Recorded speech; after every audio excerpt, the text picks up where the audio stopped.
વડોદરા શહેરમાં વધતા વાહન ચોરીના બનાવોને રોકવા માટે પોલીસ કમિશનરની સૂચના હેઠળ ક્રાઇમ બ્રાન્ચની ટીમો સતત કામગીરી કરી રહી છે।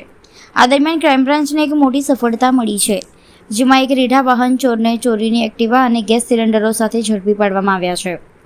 માહિતી મુજબ ક્રાઇમ બ્રાન્ચની ટીમ શહેર વિસ્તારમાં પેટ્રોલિંગ દરમિયાન હતી ત્યારે મળેલી બાતમીના આધારે પોલો ગ્રાઉન્ડના ગેટ પાસે વોચ ગોઠવવામાં આવી હતી। દરમિયાન એક ઇસમ એક્ટિવા પર ગેસ સિલિન્ડર લઈ પસાર થઈ રહ્યો હતો, જેને રોકીને પૂછપરછ કરવામાં આવી હતી। પકડાયેલા આરોપીની ઓળખ અનિલ દેવજીભાઈ મહિડા, રહે જાનકીધામ સોસાયટી, સમા કેનાલ રોડ, છાણી તરીકે થઈ છે। તપાસ દરમિયાન આરોપીએ છેલ્લા એક મહિનામાં આર્થિક લાભ માટે શહેરના વિવિધ વિસ્તારોમાંથી 3 ટુ વ્હીલરની ચોરી તેમજ 5 ગેસ સિલિન્ડરની ચોરી કર્યાની કબૂલાત કરી છે। આરોપીની ધરપકડ બાદ શહેરના કુલ 7 અનડિટેક્ટ ગુનાઓનો ભેદ ઉકેલાયો છે।